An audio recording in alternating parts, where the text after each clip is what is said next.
저는 어떤 조언 같은 거가 되게 망설여지긴 해요. 왜냐하면 한국에 그런 게 너무 많아요. 뭐 "이거 해야 된다. 저거 해야 된다." 저는 좀 쉬게 해 주고 싶어요. 놀게 해 주고 싶어요. 예. 예. 맞아요. 예. 그냥 이제 청년들이 저희 펠로십 와서 행복했으면 좋겠어요. "이런 거 재밌지. 이런 거 좀 발견해 봐." 안녕하세요. 고민수의 곤 팟캐스트에 오신 걸 환영합니다. 오늘 모신 분은 꽤 독특한 여정을 걸어오신 분입니다. 기획재정부에서 5급 재경직 공무원으로 시작해 스탠퍼드 MBA를 거쳐 어웨어 몰로코와 같은 다양한 실리콘밸리의 스타트업에서 경험을 쌓으시고 지금은 쿠팡에서 제품 전략의 최종 책임자인 DPM으로 일하고 계신데요. 안전한 길 대신 의미 있는 방향을 선택해온 삶이라고 해야 할까요? 그 여정 속에는 나는 지금 제대로 살고 있는가? 와 같은 질문이 늘 함께 있었던 것 같습니다. 오늘은 백선님과 함께 커리어를 넘어 삶 전체의 방향에 대해 깊이 있는 이야기 나눠보려 합니다. 안녕하세요, 백선님. 안녕하세요. 네. 반갑습니다. 네, 반갑습니다. 한국은 요새 많이 덥다고 들었어요. 잘 견디고 계시나요? 네. 잘 견디고 있습니다. 예. 바쁘신 분인데 시간 내주셔서 너무 감사드리고요. 이 산님이 실리콘밸리에서 이 커리어를 이어가며 안정된 삶을 살아가고 계셨잖아요. 그런데도 한국으로 돌아오기로 결심한 이유가 무엇이었는지, 그 결정에 어떤 내면의 질문이나 계기가 있었는지 궁금합니다. 실리콘밸리에서 제가 11년 정도 살았더라고요. 저 MBA 어, 마치고 일한 시간이 한 9년 조금 넘었으니까 MBA 2 년이랑 해서 11년 살았는데, 사실 안정된 삶을 처음엔 살지 못했어요. 제가 한국에서 원래 공직에 있었고 실리콘밸리라는 새로운 곳으로 이동해서 업계도 바꾸고 저희 하는 잡 펑션도 바꾸고 인더스트리도 바꾸고 지역도 바꾸고 모든 걸 다 바꾸고 그러다 보니까 정책하는 데까지 시간이 꽤 걸렸고요. 근데 어 아이러니컬하게도 나중에 정착을 한 느낌이 들었을 때 되니까, 그게 이제 실리콘밸리에 온 지 거의 8년, 9년째쯤 돼 가서 몰로코라는 회사에 들어가고, 제가 이런 광고 업계에도 들어오게 되고 프로덕트 매니저로서의 경력을 쌓게 됐을 때 '아 이제 내가 이런 일을 하고 실리콘밸리에 살 수도 있겠구나.'라는 생각이 들었는데, 오히려 그 불확실성이 좀 해소되고 났을 때 '아 근데 이게 다인가?'라는 생각이 또 드는 거예요. 음, 미국에서의 삶이 처음에 30대 그리고 그렇게 살 때 너무 정신없이 하나하나 앞에 주어진 일들, 뭐 커리어라든지 가족이라든지 저는 또 신앙이라든지 여러 가지 이런 것들을 좀 헤쳐나가고 살았다면, 그것들이 이제 어느 정도 다 안정이 됐을 때, 그리고 앞으로의 5 년, 10 년이 좀 보이기 시작했을 때, 그거가 그렇게까지 저한테 아주 익사이팅하지 않은 그런 좀 쉽지 않은 중년의 위기 이런 얘기라고 음. 생각할 수도 있는데, 그런 것들이 좀 있었고, 그러면서 다시 한번 마치 미국을 올 때 고민했던 것처럼 여러 가지를 고민했던 것 같아요. 제가 앞으로 10 년을 어떤 모습으로 살고 싶은지.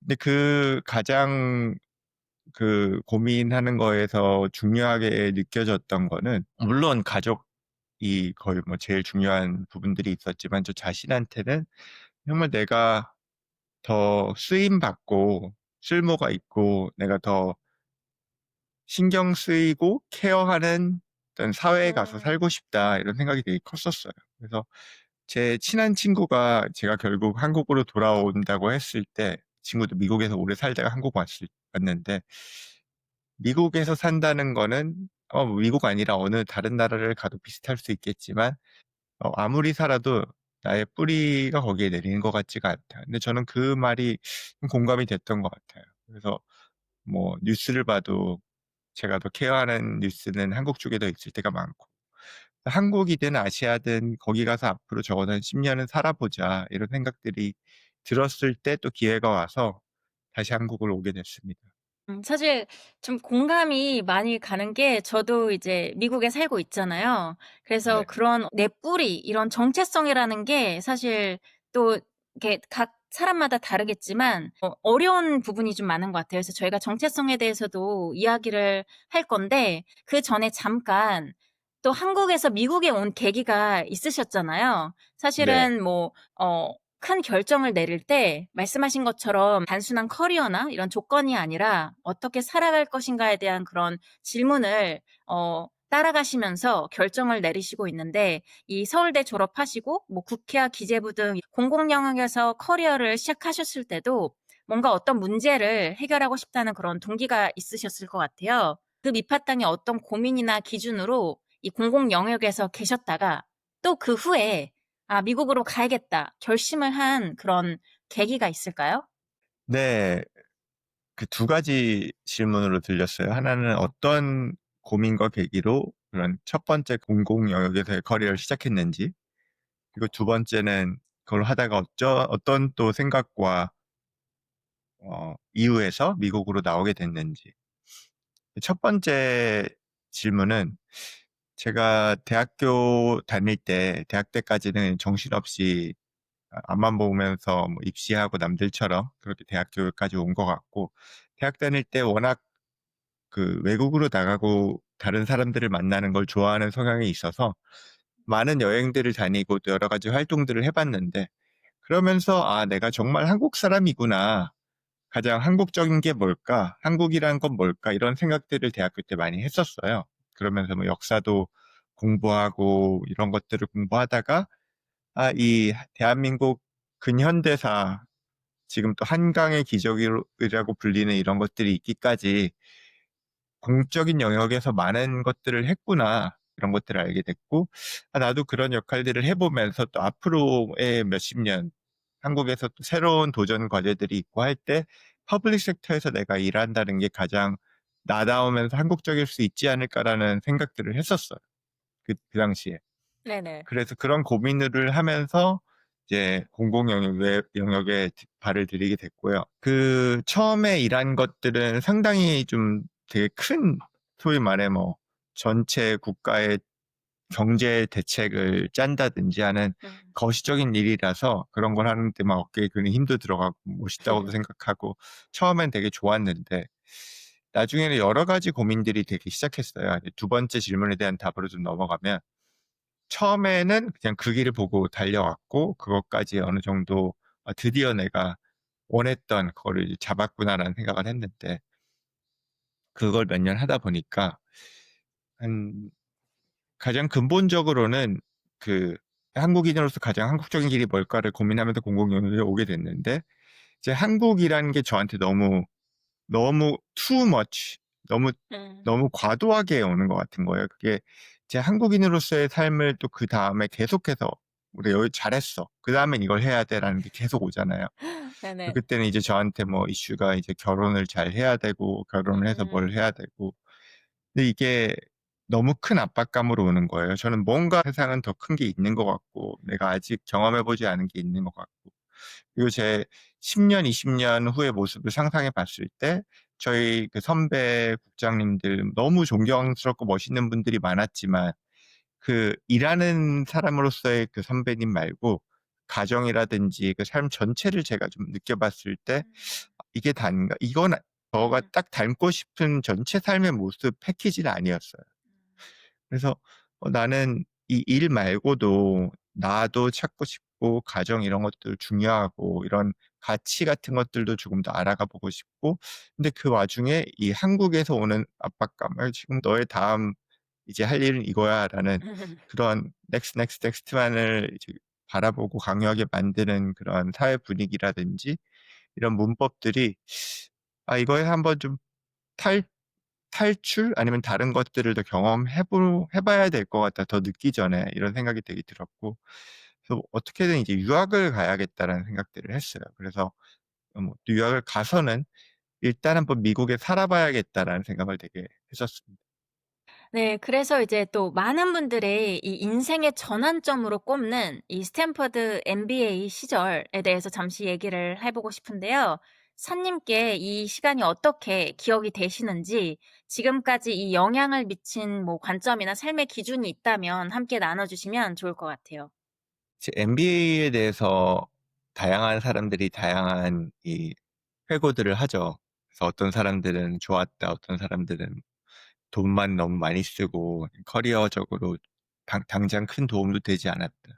보통 대부분은 워낙에 이 좀 프로페셔널한 프로그램이고 어느 정도 비용과 시간이 꽤 많이 들다 보니까 이 ROI 관점에서 접근하는 경우가 많은 것 같아요. 내가 음. 이만큼을 투자했는데 바로 뭘 얻었냐. 그렇게 따지면은 아무래도 커리어라든지 당장의 넥스텝이라든지 뭐 네트워크라든지 이런 얘기들을 많이 하는데 저한테 이 MBA는 그거보다는 훨씬 더 큰 의미였어요. 그리고 그런 의미에서 사실 ROI로 계산하기도 되게 어려운 그게 커리어적인 부분을 넘어서서 결국에는 저의 개인적인 가치라든지 삶의 철학이라든지 세상을 보는 시야라든지 스피리추얼한 영적인 부분까지도 이 MBA 시간들을 통해서 그전에는 제가 경험할 수 없었고 느낄 수 없었던 것들을 정말 많이 느낄 수 있었거든요. 그래서 지금 저한테 그 MBA의 2년의 시간의 의미는 사실 좀 가치로 측정하기는 어렵습니다.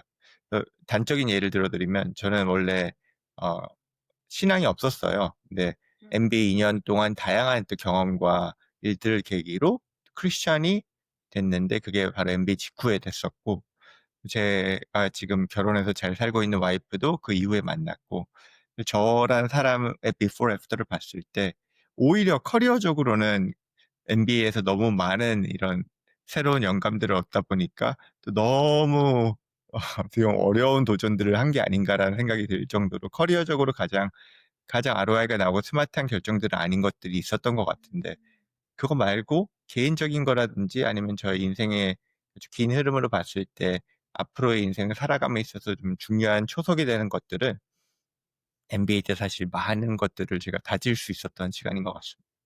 안 그래도 이제 선님의 글을 보면서 이분의 그 글을 보면 이 신앙심이 그냥 종교적인 차원이 아니라 굉장히 이 내면에서 어떤 연결을 찾고 있는 이런 진정성이 느껴졌어요. 그래서 앞서 들려주신 여정들을 들으면 또 선님이 '내게 진짜 의미 있는 일인가?' 이런 질문들을 해 오시면서 그런 기준의 내면에 있다는 것을 MBA를 하고 나서 후에 그게 변하신 건가요? 아니면 그전부터 어느 정도 이 내 내면에서 그런 질문들이 항상 있으셨나요? 질문들은 항상 있었어요. 사실 그거는 꽤 어렸을 때부터도 있었고 뭔가 이 가장 날 것이면서 진짜 그 authenticity라고 하죠, 영어로는. 저한테 그게 너무나 중요한 가치였던 것 같아요. 어렸을 때부터. 마치 거의 태어날 때부터 타고난 그런 성향과 기질 가운데도 있었던 것 같고요.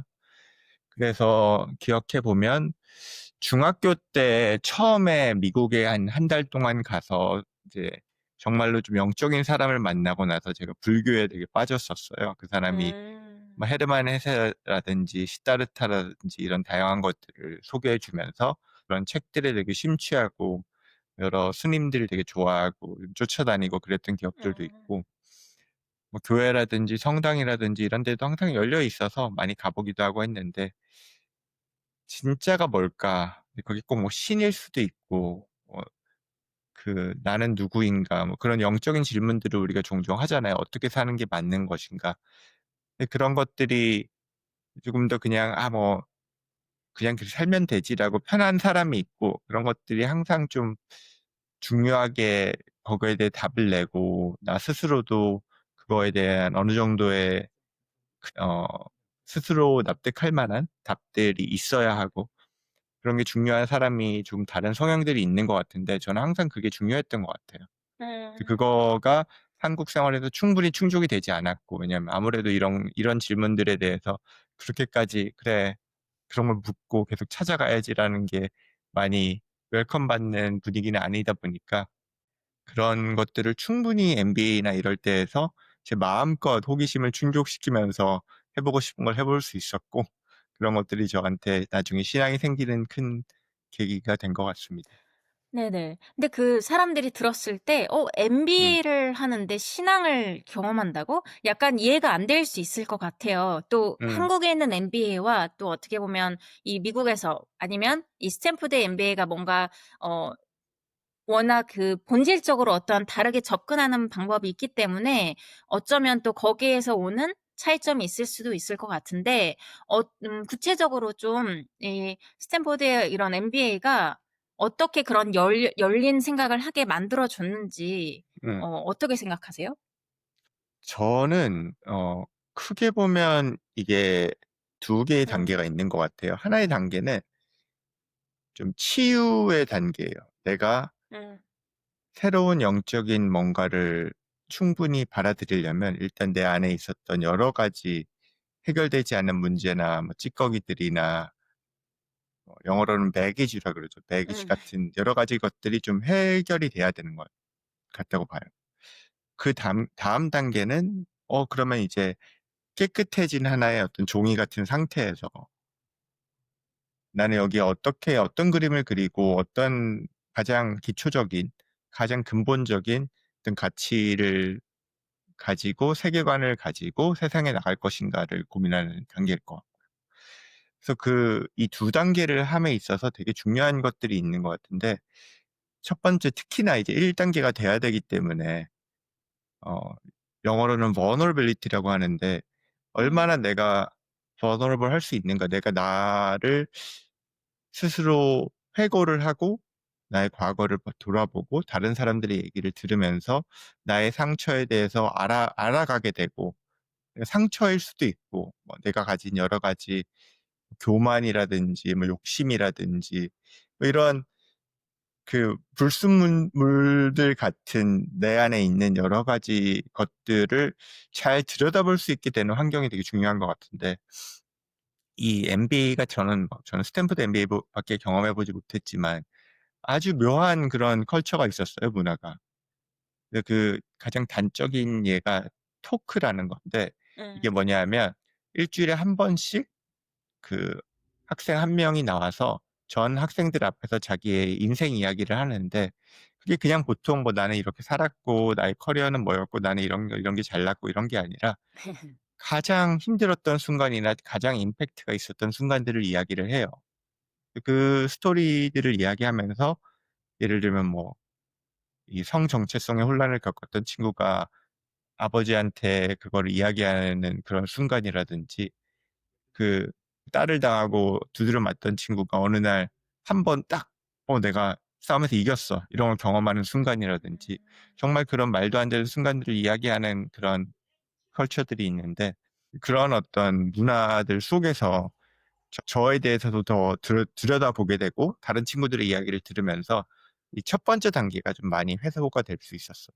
음. 그러면서 '아 나는 이래서 이런 이상한 행동들을 했구나.' 아니면 '이래서 나는 이게 항상 불만이었구나. 누가 나한테 이 얘기를 하면 내가 뭔가 화가 나거나 내가 음. 어쩔 줄을 몰랐구나.'라는 내가 트리거 되는 것들에 대한 것들도 좀 발견하게 되고 그러면서 이제 1 단계가 조금 해소되고 나서 예 2 단계에 대해서는 또 다양한 것들 호기심도 있어야 되고 경험치를 쌓을 수 있어야 되는데 그런 것들이 또 MBA 기간 중에 다양한 사람들을 만나다 보니까 이런 경험도 할 수 있고 저런 경험도 할 수 있고 제가 조금 더 진짜 본질적인 질문들을 많이 던지고 알아갈 수 있는 환경들이 됐던 것 같아요. 예를 들면 저는 그 당시에 제가 너무나 좋아하는 삶의 방식을 살고 있는 몰몬 친구랑 되게 친해져서 그 가정에도 놀러 가고 거기 교회도 가 보고 정말 이 사람의 신앙생활이라는 건 뭔지, 이 사람이 믿는 신이라는 건 뭔지, 이 사람은 어떤 삶의 가치관을 갖고 살아왔고 앞으로 살아갈 생각을 하는지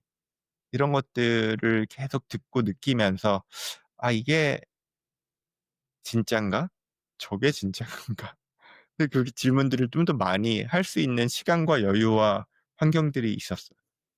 네. 말씀하신 게 한국말로 말하자면 자기 성찰을 할 수 있는 음. 그런 시간이 필요하다라고 저는 들렸는데 그쵸. 너무 바쁘게 살아가는 삶 속에서는 그럴 시간이 없잖아요. 항상 어디에 가야 되고 누굴 만나야 되고 뭘 해야 되고. 그런 과정에서 우리가 나 스스로를 치유하면서 나를 알아가는 그런 시간을 갖는 게 굉장히 중요한 것 같은데 혹시 백서 님도 토크를 하셨나요? 그냥 궁금해서. 네. 했습니다. 혹시 네. 어떤 내용으로 했는지 만약에 공유가 가능하시면 얘기해 주실 수 있을까요? 사실 참 이 토크 내용이 아주 정확하게 기억이 잘 안 나요. 근데 그 아 토크 네. 내용의 대략적인 흐름은 기억이 나고 어. 저는 하면서 이 얘기하면서 자기 치유도 되고 하는 경험들도 있었는데 또 한편으로는 얘기를 너무 잘하는 이런 외국 친구들을 보면서 '아 나의 이 이야기하기의 이 능력은 너무나 많이 부족하다.'라는 생각들도 많이 했던 기억도 나고 이 스토리텔링을 별로 해본 적이 없어서 제 인생 얘기에 대해서. 근데 제가 그 했던 이야기의 흐름은 사실 제가 친구들한테는 항상 뭔가 뭐 이 힘이 막 꽉 들어가 있는 뭐 하고 싶은 게 너무 많고 해야 되는 것도 너무 많은 되게 이렇게 릴렉스돼 있는 좀 편안한 유럽 친구들이나 미국 친구들이 보기에는 '아 쟤는 뭐가 이렇게 빡세지? 쟤는 뭐가 이렇게 항상 뭐 해야 되는 것도 많고 하고 싶은 것도 많고.' 근데 그거에 대해서 저도 친구들과 다른 저의 모습을 보면서 많이 '왜 그렇지?'를 좀 생각했었던 음. 시간이었고 그거에 대해 제가 저희 아버지 얘기 저희 아버지가 워낙에 전후에 없는 가정에서 이 소위 말하는 자수성가를 하고 성향적으로도 에너지도 많고 하고 싶은 것도 많고 난 그런 아버지의 영향과 제가 또 둘째로서 조금 더 사람들한테 이제 사랑받고 이쁨 받고 이런 것들을 좋아하게 되는 뭐 그런 영향들을 좀 얘기를 했던 것 같아요. 예. 그리고 또 하나 얘기했던 거는 한국에서 정말 열심히 살아왔는데 충족되지 않았던 것들 중에 가장 큰 것 중 하나가 '아 나는 더 큰 세계를 보고 싶은데 그런 기회가 없었던 거.' 그래서 그거를 부모님한테 원망은 못 했지만 저 스스로는 되게 아쉬움이 있었던 거죠. 음. '나는 나한테도 기회가 있었다면 나도 더 일찍 유학을 갈 수 있었다면 난 너무나 그런 게 하고 싶었는데 못 했다.'라는 그 아쉬움이 항상 있었는데 그러면서 저는 처음에는 이런 NBA에서 만난 친구들을 봤을 때 너무 부러웠거든요. '아 너는 내가 못 가진 걸 가졌고 음. 너는 뭐 미국에서 좋은 학부 나와서 이런 저런 경력들을 쌓고 앞으로 어떻게 보면 너의 인생은 되게 내가 보기엔 좋아 보이는 것들이 많이 가질 수 네. 있는 환경이 된 것 같고 나는 이미 그런 환경들이 없어서 지금은 뭐 열심히 살아서 여기까지는 왔지만 나는 너희들과 시작점이 좀 다르다. 나는 앞으로 더 증명해야 되고 해야 되는 게 되게 많다라는 그 친구들과 저를 비교하면서 제가 못 가진 거에 대한 이런 마음들이 많이 있었던 것 같아요, 처음에는. 근데 그 얘기를 그냥 나의 것으로 제가 친구들한테 던진 게 아니라 음. 제가 그 얘기를 할 때쯤 돼서는 '아 근데 이게 그냥 단순 비교가 아니구나.' 제가 친구들이 얘기를 많이 듣다 보니까 이 친구들은 제가 겉에서 보기에는 너무나 제가 원했던 것들을 가지고 있었는데 알고 봤더니 완전 가정이 파탄이 나 음. 있고 예를 들면 뭐 미국에서 자란 친구들 중에 되게 그런 어려움이나 아픔이 있던 친구들이 많이 있었고 어떤 친구들은 뭐 인종차별을 겪으면서 항상 자기의 정체성, 아시아인으로서 미국에 산다는 거 아니면 다른 그런 것들을 많이 경험했던 친구들이 있는데 저는 인종차별을 전혀 겪지 않고 살았거든요.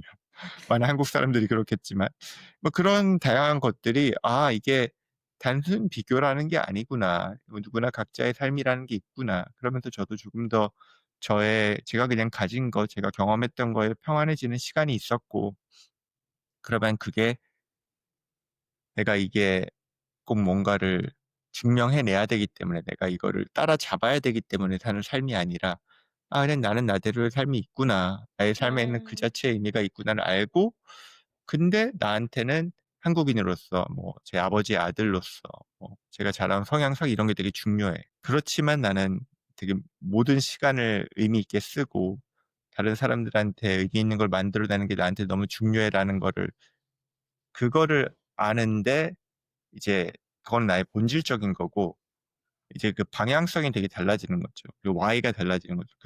그런 성향을 갖고 내가 남들을 따라잡기 위해서 사는 삶과 그냥 그런 성향을 갖고 따라잡을 필요도 없고 나를 그냥 받아들인 다음에 그렇지만 '나답게 산다는 게 뭘까.'를 고민하는 삶은 되게 달라질 수 있을 텐데 이제 그 얘기를 친구들한테 했었던 기억이 납니다. 나는 이제 이런 사람인 걸 알게 됐고 근데 전처럼 꼭 뭔가를 증명하거나 따라잡거나 누구와 비교해서 '나도 저렇게 될 거야.'라는 삶이 아니라 나를 조금 더 들여다보고 내 삶을 인정하면서 사는 삶을 좀 더 살게 될 것 같다. 그런 삶에서 내가 하고 싶은 거는 이런 삶이다라는 얘기들을 한 것 같습니다. 저도 되게 공감이 갔던 게 저도 둘째고 또 한국에서 살면 그런 성향이 또 있는 것 같아요. 이렇게 뭔가 증명을 해야 되고 이게 워낙 경쟁이 치열한 사회다 네. 보니까 우리는 다 똑같은 목표를 가지고 있잖아요. 막 어디를 가야 되고 뭘 해야 되고 이런 타이틀에 대해서 그런 속에서 미국에서 저도 느꼈던 배운 것 중에 또 하나는 되게 다양한 사람들을 보잖아요. 뭐 네. 호모섹슈얼이라 그러죠. 그런 친구들도 있고 그 싱글 맘에서 자란 친구들도 있고 이런 되게 다양한 사람들을 보니까 좁아해졌던 시야에서 나만 알던 이 시야가 되게 커지면서 또 나를 또 더 다시 한번 돌아보고 내가 가진 거에 대해서 또 더 감사해야 하는 그런 시간이 모르겠어요. 저도 그런 시간을 거쳐서 지금 이 자리에 오게 됐는데 참 백사님이 이야기하는 걸 굉장히 공감이 많이 갔던 것 같아요. 앞에 사실 이 한국으로 돌아오신 결정에 대해서 나눠 주셨는데 이제 잠깐 현재에 대해서 이야기를 해 보자면 그 후 이제 사님께서 지금 쿠팡이라는 조직을 선택을 하셨잖아요. 그래서 많은 가능성이 있으셨을 것 같은데 왜 하필 쿠팡이었는지 이 선택이 사님께 어떤 의미 있는 도전이자 전환이 되었는지 궁금합니다. 사실 제가 현실적인 여러 가지들이 되게 고민이 됐었어요. 한국으로 당장 온다는 게 그러면 저는 어떤 데에서 살아야 하고 아이들의 학교나 교육은 어떻게 하고 여러 가지들이 갑자기 그냥 온다는 건 정말 쉽지 않은 일이잖아요. 쿠팡이라는 데에서 연락이 와서 첫 번째로 제가 제일 중요하게 생각했던 거는 '내가 갈 수 있는 그런 환경들을 제공해 줄 수 음. 있느냐.'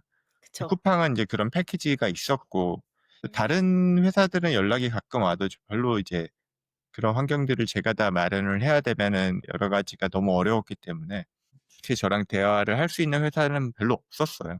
쿠팡이 일단 그런 전제 조건 하에서 어떤 일을 할 수 있느냐 그리고 어떤 환경이냐를 봤을 때 일할 수 있는 그 범위나 역할들도 제가 몰로코에서 이제 그 당시에 하던 일들과 되게 연장선상에 있으면서 조금 더 넓은 영역을 할 수 있는 부분이었고 같이 일하는 사람들도 제가 인터뷰를 하고 만나 보니까 미국에서도 아마존이라든지 뭐 구글이라든지 이런 데서 리더십 역할들을 하던 사람들이었고 또 일하는 분위기나 문화들도 완전 한국적인 게 아니라 훨씬 더 미국이나 글로벌한 이런 문화들을 가지고 있구나 이런 생각들이 들어서 또 쿠팡이라는 플랫폼으로서 할 수 있는 여러 가지 기반들에 더해서 여러 가지들이 많이 갖춰져 있어서 내가 한번 신나게 나답게 일해 보면서 배우고 성장할 수도 있고 뭔 결과들을 좀 낼 수 있는 환경일 것 같다라는 생각이 들어서 쿠팡에 오게 됐습니다. 사실 그게 쉽지 않잖아요. 뭐 내가 네. 혼자면 그냥 가도 상관은 없지만 이미 자녀분들도 있고 가족들이 이렇게 뿌리를 또 내린 상태에서 이게 다 같이 일로 온다는 게 굉장히 역동적이었을 것 같은데 가족들의 그런 반응은 가족들은 좋아했을 것 같아요. 아닌가요? 근데 처음에는 저희 아내도 저만큼 변화를 좋아하는 사람은 아니고 조금 더 그냥 음. 있는 데에서 안정적으로 지내거나 지금 있는 상황을 꼭 막 엄청나게 변화시키지 않아도 일상에서 만족을 좀 많이 느끼는 친구라서 아이들은 좀 되게 어렸고요. 아이들은 음. 그냥 그 당시에 막내는 3 살도 안 돼서 뭔지 잘 어. 모르고 첫째, 둘째는 막 학교 다니고 친구들도 좀 있고 이래서 어. 굳이 한국에 대해 '내가 가야 되나? 가면 친구들 떨어지지 않을까?' 이런 것들을 좀 음. 걱정하던 시기였는데 처음에 약간의 적응 기간이 있었지만 또 전체적으로 이런 좋은 환경에서 잘 적응할 수 있어서 지금은 너무 잘 지내고 있고 또 적응 기간이 그렇게까지 길진 않았습니다. 둘째만 쪼금 고생했던 것 같아요. 이제 새로운 환경, 친구 또 언어도 이제 한국어, 영어 이런 것들이 막 정착돼 가고 좀 영어를 하던 시기에 조금 더 한국어를 더 많이 하는 환경으로 오게 돼서 여러 가지 그런 어려움들이 없진 않았는데 그래도 지나 놓고 보면은 잘 정착을 해준 것 같습니다. 이제는 다들 한국 생활에 만족하나요? 한국어는 엄청 네. 잘하겠어요. 원래도 잘했는데 잘하죠. 예. 예. 좀 다르죠. 이제 가족 이야기가 나와서 조금 더 가족 이야기를 나눠 보고 싶은데 새 아이의 아버지로서 또 배우자분과 함께 블로그를 또 통해서 삶의 순간들을 성찰하고 정리해 가는 그런 모습이 참 인상 깊었는데요. 음 미국과 이 한국 우리 두 문화를 오가며 자녀를 키우시면서 정체성이나 아까 말한 이 교육 문제에 대한 고민도 많으셨을 것 같아요.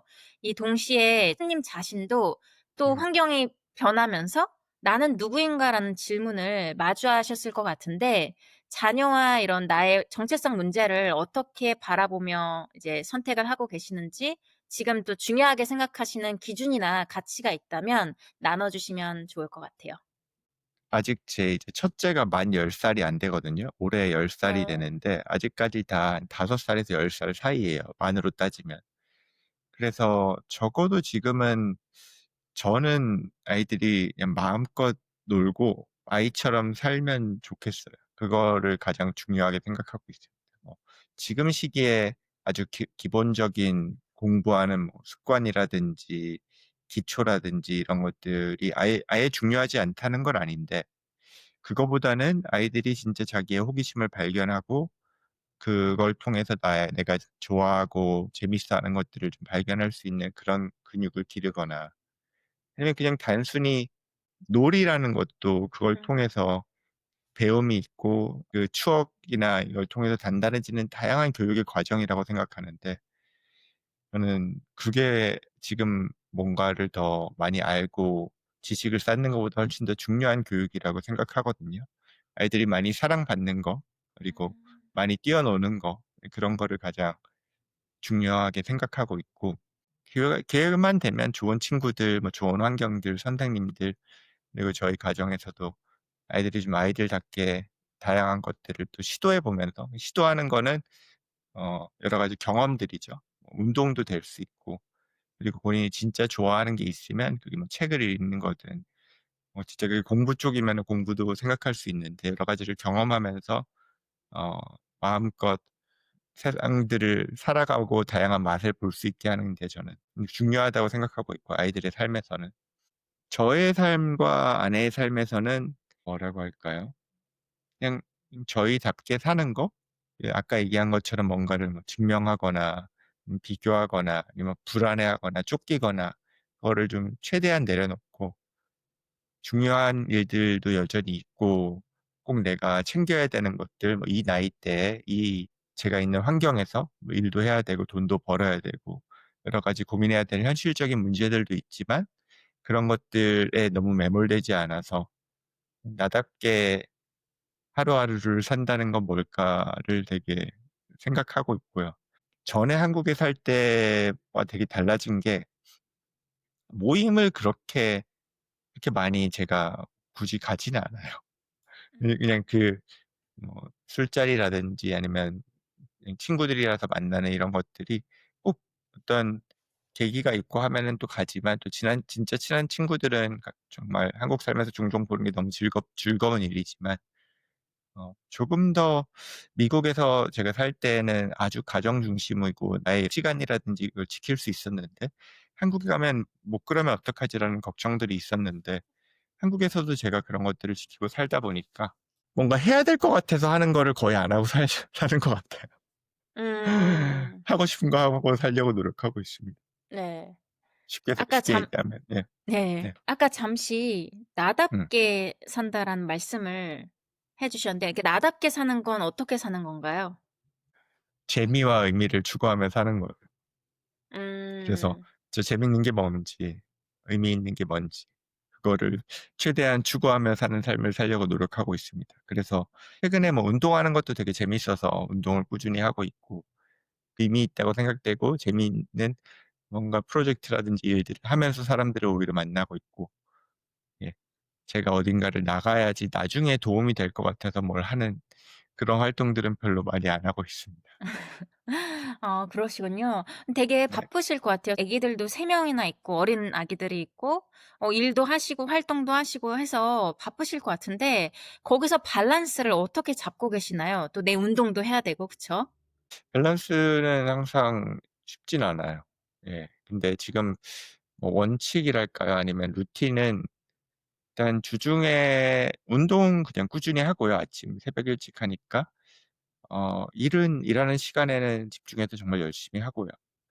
저녁 시간에는 웬만하면 집에 오고, 근데 한국에 있다 보니까 저녁 약속들이 종종 잡혀서 일 주일에 한 2번에서 3번 음. 정도 다양한 여러 가지 약속들이 잡힐 때가 꽤 있어요. 그런 게 없을 때는 집에 일찍 와서 애들이랑 시간을 보내고, 그다음에 주말에는 주로 대부분 가족들과 시간을 보냅니다. 주말에 간혹 제가 하는 다른 비영리 활동이라든지 이런 것들이 있으면 하고요. 일요일에는 교회에서 하는 다양한 일들을 하면서 가정, 그리고 뭐 제가 좋아하는 것들, 또 일이라든지 제가 꼭 해야 되고 맡고 있는 어떤 책임들, 그런 것들을 다해 가려고 노력하는 것 같습니다. 네. 또 이 배우자분과 함께 신앙과 이때 또 삶의 질문을 나누고 공동으로 이게 사역의 활동도 하고 계시더라고요. 그래서 서로를 지지하며 함께 삶을 만들어가는 그런 과정에서 사님이 가장 중요하게 생각하는 태도나 노력이 있다면 어떤 걸까요? '이거가 중요하다.'라는 이런 하나를 생각해 본 적이 많이 있진 않아요. 근데 그거보다는 이 '결혼이란 무엇인가? 나와 배우자의 관계는 무엇인가?'를 정의하는 게 저한테 중요했던 것 같은데, 거기서 되게 도움이 되는 생각이나 책들이 있었어요. 근데 결국에 이 저희 신앙과도 연결되는 가장 근본적인 생각의 흐름은, 우리는 아주 독립적인 하나의 각자의 개인의 자아가 있고, 음. 근데 그게 진짜 독립적이고 내가 완전히 독립된 하나의 객체로서 설 수 있을 때, 그 누군가와 또 그런 다른 사람과 온전하게 연합할 수도 있다. 좀 되게 아이러니한 거죠. 가장 독립적인데 완전하게 연합을 했대. 근데 그게 제가 믿는 신이 저희한테 축복으로 주신, 그 신이라는 삼위일체의 하나님이라는 신 자체가 딱 그런 존재고, 나는 아주 독립적인데 나는 완전히 연합해 있어. 완전히 서로 사랑하면서 완전히 서로에게 헌신하면서, 나는 너와 하나 되어 있지만 나는 완전히 홀로 있어. 라는 이런 좀 반어법적인 그런 신이 우리를 또 그렇게 만들었대. 그래서 우리가 완전히 온전히 독립적으로 되면, 그 이미 그렇게 살고 있는 이런 신과 하나 될 수 있대. 그 결혼이라는 거는 내가 어떤 다른 사람과 이 연합을 정말 죽기까지 노력해서 체험을 해 보는, 결국에 나는 가장 독립적으로 나답게 살아내고, 나는 이 사람과 온전히 사랑하면서 나의 모든 거를 내려놓고 헌신할 수 있는 그런 연합을 또 이뤄내고. 근데 그게 두 명이 만나서 너무 힘들죠. 근데 그쵸. 그 뭔가 '아 결혼은 그런 거야. 그걸 내가 한번 살아내 보는 거야. 음. 그리고 그걸 연습하는 과정이야. 언젠가 우린 그렇게 될 거야.' 언젠가 그렇게 됐을 때, 예를 들면 뭐 지금은 그렇지만 짠 뭐 완벽한 세계가 왔을 때 '야 너 진짜 멋있다. 너 진짜 그 독립된 한 명으로서 빛이 난다. 아 이게 너의 진짜 모습이었구나.' 마치 뭐 매미가 허물을 벗는 것처럼 '아 너는 이런 사람이었구나. 근데 나는 이런 사람이었어. 너 덕분에. 네가 이렇게 많이 encouraging 해 주고 도와준 덕분에 나도 이제 완전히 나다운 사람이 됐어.' 그래서 둘이 그 독립적으로 완벽하게 완전해진 모습을 보는 거죠. 그걸 통해서 둘이 또 완전히 하나가 될 수 있는 거예요. 근데 그게 이 결국 제가 믿는 신앙에서 어떻게 보면은 소망으로서 가져가는 거고, '아 나는 이 사람과 나중에 다시 그런 완전해진 모습으로 만나서 서로를 감사하고 칭찬해 주면서, 아 우리가 불완전할 때 이렇게 열심히 한번 서로를 서로답게 해 주면서 또 서로 같이 하나 되려고 노력해 왔는데, 이제 보니까 정말 멋있다 너. 어? 정말 사랑한다.' 이제 그렇게 되는 상태를 이제 기대하고 소망해 보는 거죠. 그 경주의 과정에 사는 것 같아요, 둘이 가정이 산다는 건. 저는 그런 생각을 좀 가지고 있기 때문에 제 아내가 제 아내다워지는 거가 되게 멋있어요. 그럴 때 보기 좋아요. 얘는 '아 이런 면이 있네. 이럴 때 빛이 나네.' 이럴 때 얘가 막 그런 거 있잖아요. 사람이 에너지가 막 나오고 어디 갔을 때 그 몰입된 상태에서 가장 그 사람다운데 엄청나게 빛이 막 나. 다른 사람들한테 좋은 영향력을 행사하고 있고 '이 사람답다.'라는 그 느낌이 드는 것들이 보고 이 사람이 그런 데서 더 꽃이 피어나듯이 피어나는 모습을 보면은 그게 너무 멋있는 거죠. 되게 응원해 주고 싶은 거예요.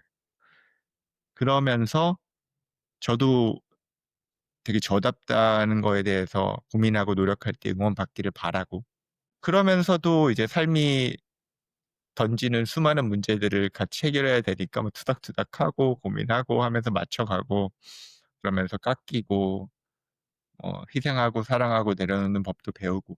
근데 그것도 우리가 조금 더 완전해지는 과정 가운데 있다고 결국 생각을 하는 거죠. 그런 생각을 가지다 보니까 저는 사실 아내가 좀 아내답다는 그런 일을 하거나 아니면 그 우리가 소위 말하는 그런 돈 버는 일이 아니더라도 가정에서 애들을 보든 뭐 부모님을 상대로 하든 아니면 본인이 룰루랄라 하고 어디 가서 운동을 하거나 뭐 춤을 추고 오든 그냥 그것 자체가 '아 이 사람이 뭐 이 사람답게 빛이 나고 좋아하는 건가 뭔가 피어나는 모습을 볼 때 되게 좋긴 해요.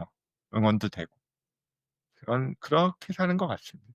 음 먼저 독립체, 우리가 완전한 독립체가 돼야 된다고 말씀을 하셨잖아요. 그럼 음. 그게 이제 가장 나다운 거라고 저는 이해를 했는데 맞을까요? 네.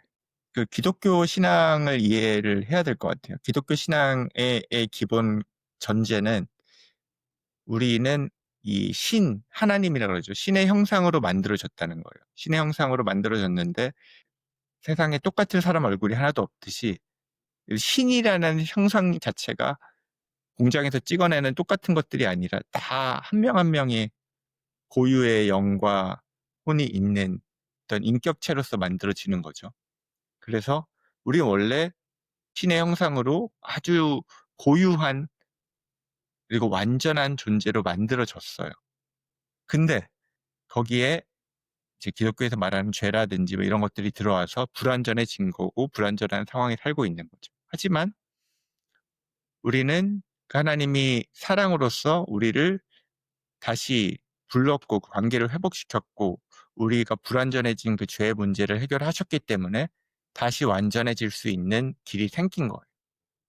그래서 나답다는 게 이런 신앙관이 없이는 항상 이 내면만 들여다보죠. '아 나는 나답다는 게 뭘까? 나는 뭘 할 때 행복한가? 뭘 하는 게 좋은가?'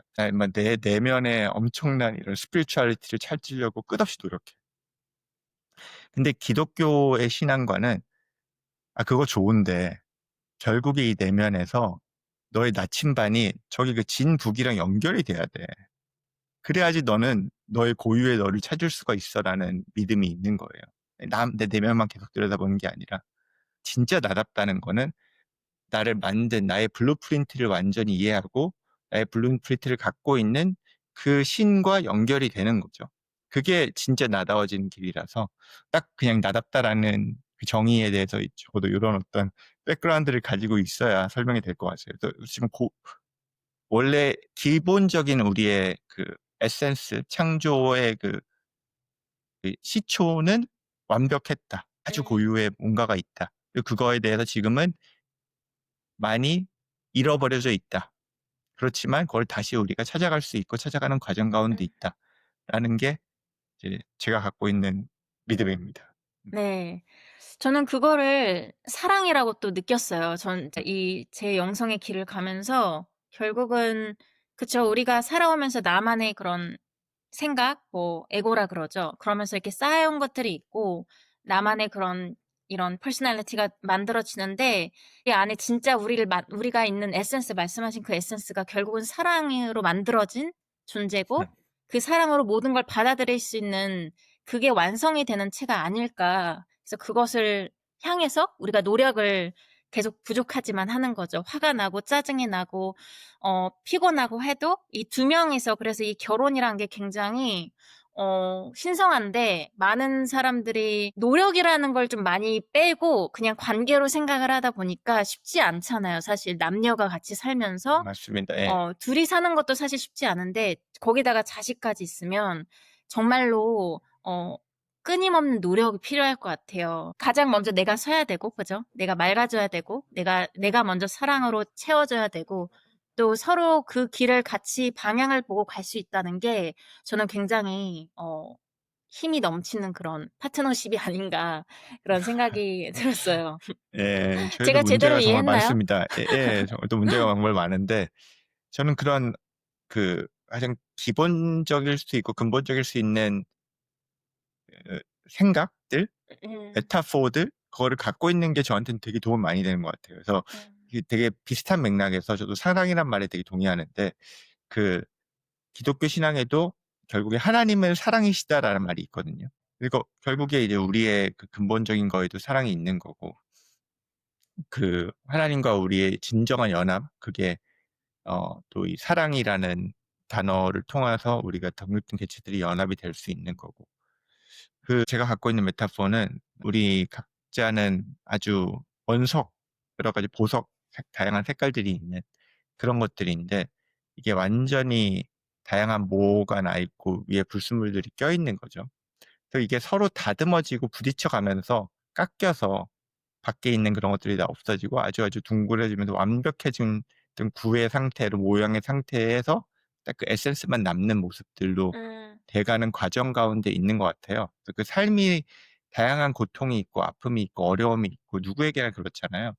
그걸 살아내면서 계속해서 내가 깎이고 되는 과정이라 항상 삶이 너무 행복하고 편안하면은 오히려 거기서 무료해지거나 의미가 없어지거나 하는데 이런 다양한 어려움들이 있을 때 우리가 또 그것들을 통해서 내 안에 있는 불순물들이 제거되고 깎여가는 과정인 것 같고 그거를 가장 인텐스하게 할 수 있는 게 다른 사람과 거의 뭐 계속 붙어 있어야 되는 결혼이라는 하나의 매개체인 것 네. 같아요. 꼭 보지 않아도 될 나의 이상한 모습도 볼 수 있게 되고 거울을 보는 것처럼. 그래서 결국에는 그렇지만 이게 각자 많이 부딪혀서 완전히 깎여 나갔을 때 우리가 진정한 사랑을 할 수 있는 또 사랑을 받을 수 있는 존재가 되고 연합할 수 있는 나다운 가장 독립적인 인격체로서 다른 또 독립적인 인격체와 완전히 연합을 할 수 있는 그 연합은 우리가 그냥 일반적으로 생각하는 그런 사랑보다 훨씬 더 어렵고 훨씬 더 숭고하고 훨씬 더 아주 퓨어한 사랑일 수 있겠죠. 맞아요. 쉽지 않죠. 근데 너무 뻔한 얘기 같지만 말씀하신 것처럼 내가 맨날 편하고 모든 걸 다 가지고 있으면 거기에선 성장이 이제 없잖아요. 뭐 경험을 내가 그것 말곤 한 적이 없으니까. 근데 아플 때 정말 건강에 대해서 감사함? 정말 단순한 그냥 숨을 쉴 수 있는 것. 정말 그 숨 하나 쉰다는 게 얼마나 축복인 건지 조금만 아파 보면 우리가 금방 느끼는데 평소에는 너무나 당연하게 가지고 있기 때문에 못 느끼는 경우가 많이 있는 것 같아요. 소중한 가족들도 사실 소중한 거 알고 있지만 항상 같이 보고 항상 "넌 항상 내 옆에 있는 존재야."라고 느끼는 순간 어 그런 중요성이 어떻게 보면 잠시 잊혀지는 그런 경우? 그래서 우리가 항상 좀 기억을 하는 게 중요한 것 같아요. 이런 삶 속에서 내게 뭐가 중요한지 우선순위를 알고 하루를 살아가는 게 중요할 것 같은데 그런 면에서 선님이 이렇게 나만의 그런 법이 있을까요? 그런 중요한 것들을 잊지 않고 살기 위해 나만이 하는 그런 노하우나 루틴이 있다면. 저는 그런 게 이제 여러 가지 영적인 활동이 될 수 있는 것 같아요. 그래서 그게 뭐 명상 같은 것도 될 수 있을 거고 기도하는 시간도 될 수 있고 뭐 감사 일기도 될 수 있고 뭐 그런 여러 가지들이 있을 텐데 결국에 이 영어로는 perspective라 그러죠. 그래서 내한테 정말 중요한 게 뭔지를 성찰하고 다시 한번 되돌아보고 그렇게 살 수 있는 힘을 주는 시간들 그게 예배예요, 저한테는 예배. 그 예배라는 게 이제 말이 어려운데 기독교 신앙에서는 하나님과 만나는 시간이거든요. 그게 어 교회에 가서 드리는 예배도 있을 수 있고 개인적으로 드리는 기도도 될 수 있고, 아니면 일상에서는 제가 지금 이제 민수님과 대화를 하지만 이 시간도 저는 얼마든지 예배일 수 있을 거야. 하나님과 만나. 제가 그거를 느끼고 있느냐, 생각하고 있느냐. 그 믿음의 영역이죠. 하나님이 이 시간에 함께하고 있다는 거를 제가 믿느냐. 그러면은 그 시간이 저한테 감사라든지 아니면 새로운 거에 대한 발견이라든지 그 자체로 저의 그 퍼스펙티브를 가지고 저의 삶에 가장 그 중요한 게 뭔지를 다시 한번 확인하고 하는 그런 시간들이 되는 것 같아요. 그 시간이 그때그때 좀 달라요, 저한테 느낌이. 어떨 때는 그냥 마치 명상한 것처럼 불순물이 빠져나가는 시간이 될 수 있어요. 어떤 때는 제가 세상에서 제일 좋아하는 사람 만나고 온 것처럼 막 너무 재밌는 얘기를 막 한 시간이 될 수 있어요. 어떨 때는 제가 막 너무 힘들었어. 위로를 엄청 받는 시간일 수도 있어요. 그 시간이 어떻게 쓰이는지는 참 그때그때 달라요. 네. 그렇지만 관계 가운데 있는 거죠. 혼자 하는 건 아닌 것 같아요. 음. 근데 그 관계가 나와 나의 관계도 포함이 될까요? 그렇죠. 예. 나와 나의 관계에 포함이 되죠. 그 음. 그냥 그런 시간 안에서 맞아요. 왜냐하면 이게 너무 중요한 말씀해 주신 것 같아요. 나와 나의 관계라는 게. 나도 나를 잊고 살 때가 되게 많잖아요. 예. 내가 '나는 요새 뭐가 좋지? 나는 요새 뭐가 힘들었지? 나는 요새 나의 어떤 감정이 있지?' 이런 것들 많이 모르고 그냥 지나갈 때가 많은데 그러게요. 그거는 어떤 면에서는 어 꼭 그 하나님과의 예배의 시간이라기보다는 그냥 제가 예를 들면 제 막내가 방금 일어났잖아요. 여기 놀아요. 근데 만약에 부모가 없으면 얘가 일어났는데 부모가 없어. 음. 막 "뭐야, 뭐야. 왜 없어?" 막 불안해할 수 음. 있겠죠. 근데 네네. 일단 물 먹으면서 저를 한번 봤어. '아빠가 저기 있네.' 그러니까 뭐 음. 인제 지가 지거 하고 노는 거죠. 그런 것 같아요 저한테는. 예 뭐 불안하지 않은 나와의 관계를 할 때도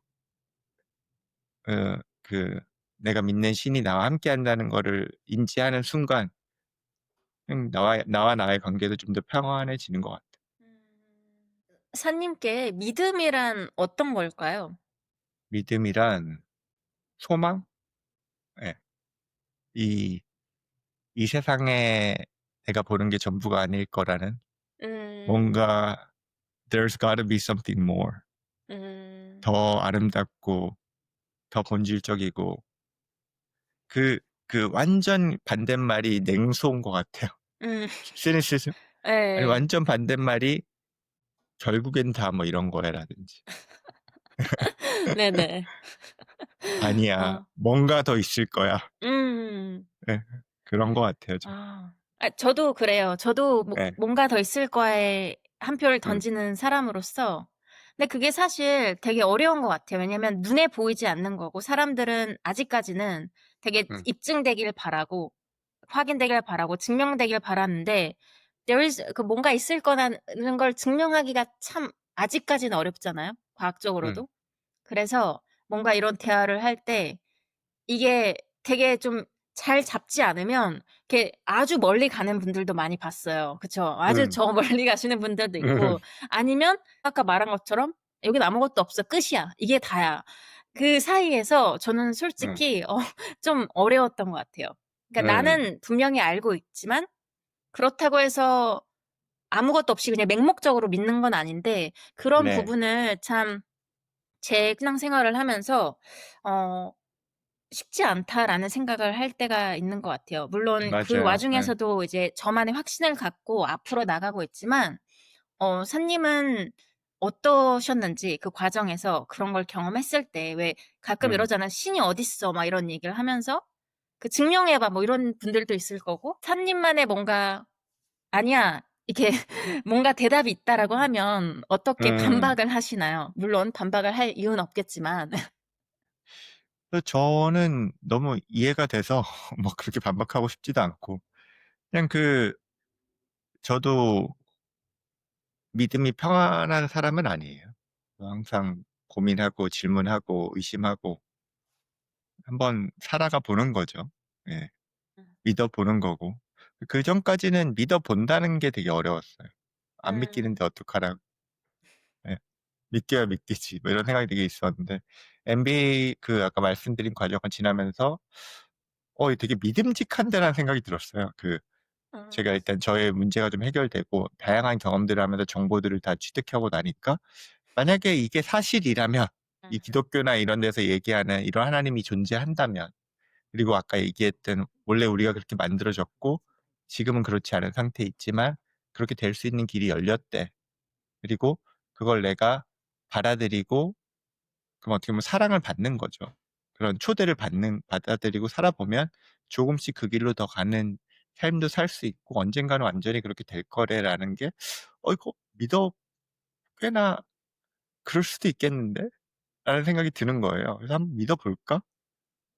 그렇게 저는 신앙이 시작됐어요. 뭐 엄청난 뭐가 어. 있었던 게 아니고. 그러면서 한번 살아보는 거죠. 음. 뭐 어떻게 보면 속아보는 거 어떻게 보면 속아보는 거예요. 근데 그랬을 때 뭐가 경험하는 것들이 있잖아요. 더 보이는 것들이 있잖아요. 더 알게 되는 것들이 있잖아요. 그러면서 이게 더 강화되기도 하고 '아 이건 아닌 것 같다.'라는 거. 저는 그렇게까지 막 어렵게 접근할 필요는 없는 것 같고, 예 한번 해 보면 여러 네네. 가지 또 피드백이 있잖아요, 자기 네네. 삶에. 맞아요. 그래서 저는 좀 그렇게 생각해요. 저는 지금 그래서 누구한테 막 "나의 믿음은 엄청납니다. 완벽합니다." 이렇게 얘기하고 싶은 사람도 전혀 아니고, 저는 그냥 이렇게 한번 믿어 보고 살고 있고, 근데 그랬을 때 어. 사실 좋은 게 너무 많아서 그런 얘기를 하긴 하고 싶긴 하죠. 근데 그게 "아유 나는 못 믿어. 나는 그렇게 생각하지 않아."라는 사람은 너무 또 이해가 돼요. 저도 그랬기 때문에. 뭐 음. 그거를 제가 막 싸워서 뭐 엄청 네네네. '내가 널 이겨야겠다.' 뭐 그런 마음은 별로 없는데 이게 네. 너무 좋으니까 좀 얘기해 예. 주고 싶은 마음은 있죠. 어. 저는 이렇게 막 지나오면서 저도 사실 뭐 크리스천도 해 보고 뭐 불교도 믿고 명상도 하고 저는 솔직히 다양히 하는데 종교라고 딱 정해 놓고 하진 않아요. 근데 이제 음. 제가 느끼기에 산님이 말한 그런 신앙이 제가 느끼는 신앙과 같거든요. 물론 음. 그런 백그라운드는 좀 다를 수 있겠지만 근데 제가 결국 좀 느낀 게 내가 어떠한 태도를 가지고 살아서 내 모습이 타인한테 어떻게 비춰주는지에 결국은 저는 거기에 대답이 있지 않을까. 그래서 내가 굳이 그 사람을 설득하려 하지 않아도 내가 뭘 하기 때문에 "넌 이걸 믿어야 돼."가 아니고 내 몸에서 그냥 느껴지는 거죠. '아 이 사람은 정말 어떻게 이렇게 살 수 있을까?' 이런 질문이 만약에 나온다면 거기서 '내 할 일을 다 하는 게 아닐까.'라는 생각이 들어서 말씀한 것처럼 뭐 어디에 특별한 데 가는 게 아니라 내가 있는 곳에서 그냥 나의 그 신과의 관계를 하면서 기도도 하고 명상도 하고 글도 쓰고 그런 다양하게 표출이 되는 것 같아요. 음. 맞습니다. 예. 그래서 저도 동의해요. 동의하고 '그래 나는 이런저런 것들에서 제일 나다운 걸 취해 가고 하면 되지.'라는 생각들을 많이 했었는데, 또 이 기독교라는 것도 어떻게 보면은 뭐랄까요. 설탕이란 게 있는데 이제 설탕 회사가 되게 많은 거죠. 근데 각자 이게 진짜 설탕이래. 근데 진짜 설탕의 일부분들을 다 갖고 있는 거잖아요. 그래서 설탕이 또 여러 가지 무슨 빵에 들어가고 뭐 콜라에 들어가고 해서 그 맛을 내는데, 그렇다고 그게 진짜 설탕은 아니잖아요. 그래서 우리가 믿고 있는 지금의 기독교의 모습은 여러 가지 문화와 시대적 환경과 이거에 따라서 다양하게 진화되어 온 거고, 그리고 신앙은 본질적으로 좀 미스터리한 거라 저는 음. 그건 그냥 그렇게 열어둬야 되는 것 같고, 그래서 내가 꼭 이 설탕을 먹는다고 해서 이 설탕의 100% 가 내가 다 동의하고 내가 이걸 100% 맞아야 되는 건 없다고 생각해요 저는. 음. 그래서 그런 차원에서 이 가장 근본적인 어떤 에센스를 내가 믿고 거기에 나의 어떤 영적인 믿음이 연결될 수 있느냐. 그게 제가 볼 때는 그런 어떤 완전한 하나님, 그리고 서로 사랑하는 여러 독립적인 개체의 삼위일체라든지 이렇게 대표될 수 있는 여러 가지 영적인 존재가 있다는 거. 창조에서부터 그런 어떤 결국에 타락이 있었고 그거를 해결하러 직접 오신 하나님, 예수님으로 대표되는 그게 그냥 핵심인 것 같아요. 그다음에는 뭐 그게 뭐 기독교가 됐든 천주교가 됐든 지금 이게 맞다고 생각하든 저게 맞다고 생각하든 뭐 여러 가지 정말 신학적인 교리들이 있는데 저는 그런 것들에 대해서는 대단히 열려 있는 사람입니다. 열려 있다는 표현이 좀 그렇지만 그런 것들이 되게 중요한 사람이 있고 '아 나는 이게 이것만이 맞다고 생각해.'라고 생각하는 사람이 있고 저는 그거는 우리가 본질적으로 '이게 진짜 진리라고 정확하게 얘기하기는 되게 어려운 상황이 아닌가.'라는 생각을 좀 더 하는 사람이에요.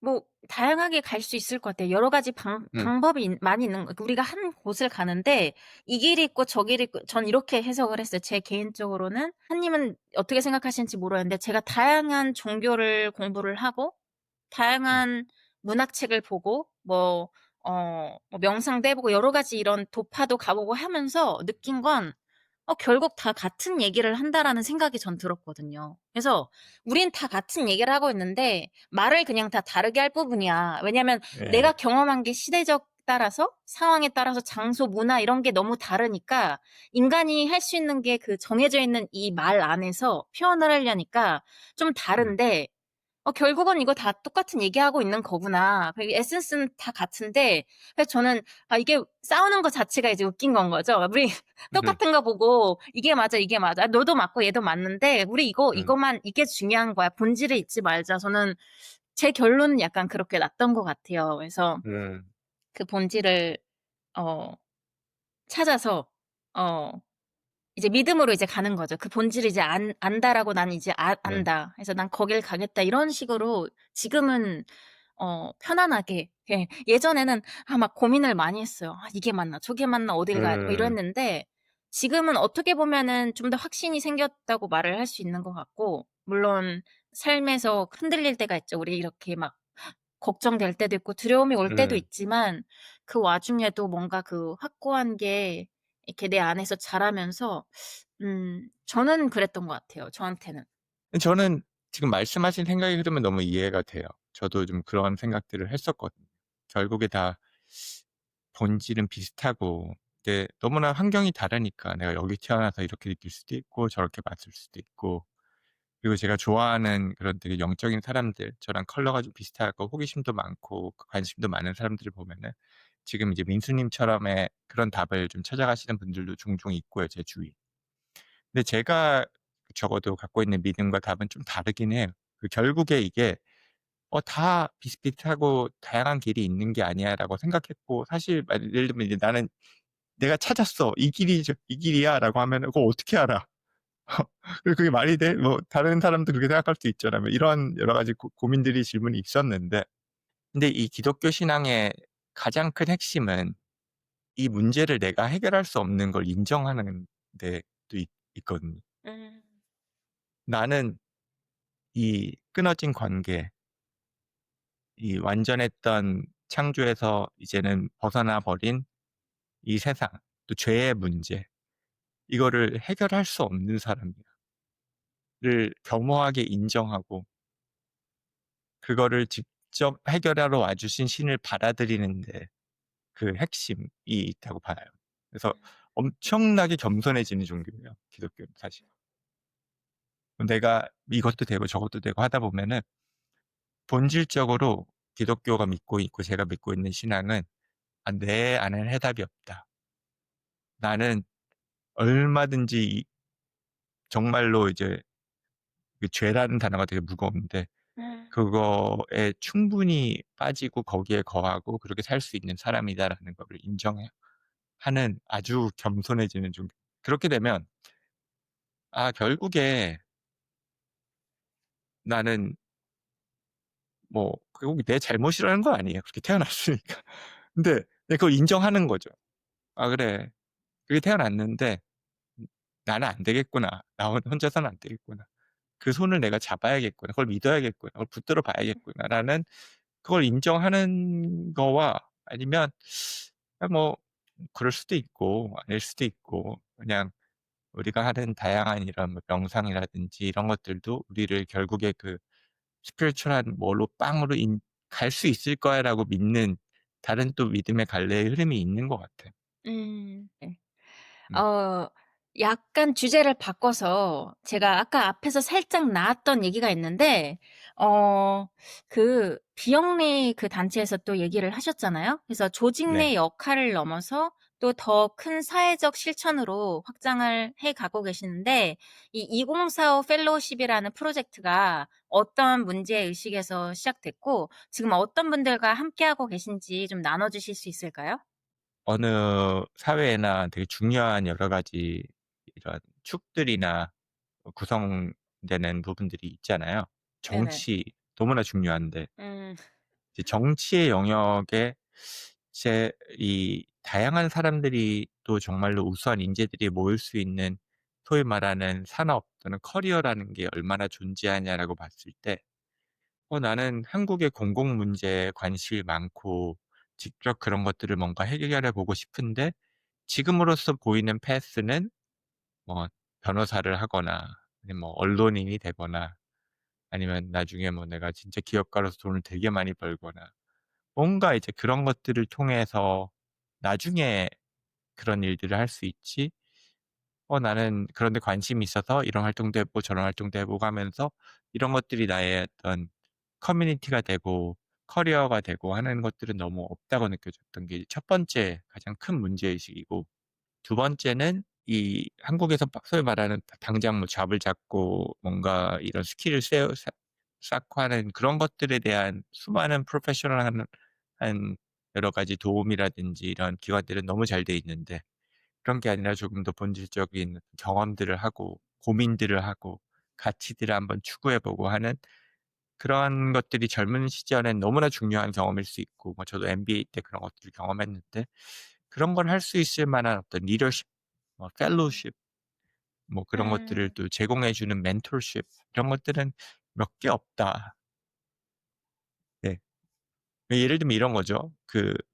하버드가 뽑는 인재상에도 뭐 결국에 누구를 헌신하고 네가 이거에 얼마나 기여할 수 있는지를 보는 게 정말 중요하다고 하고 그런 것들을 계속해서 이제 고등학교 때부터 활동도 하고 대학교 가서도 계속해서 "너는 어떻게 기여할래? 사회에 뭐를 기여할래? 음. 어떤 활동들을 할래?"라는 질문을 많이 한다고 저도 들었어요. 스탠포드도 비슷한 맥락이 있고요. 근데 한국에서 살면은 그런 질문들을 못 하잖아요. 그런 럭셔리로 생각되고. 그런 경험들도 잘 못 하잖아요. 지금 당장 할 게 바쁜데. 그게 당장의 스펙이 되거나 하지 않으면. 본질적으로 내가 어떤 그런 가치들을 추구하는 경험들을 못 하는데 근데 그렇게 보면 그 두 가지 문제의식이죠. 하나는 퍼블릭한 섹터에 관심이 있어. 근데 음. 어디서부터 뭘 할지 전혀 모르겠어.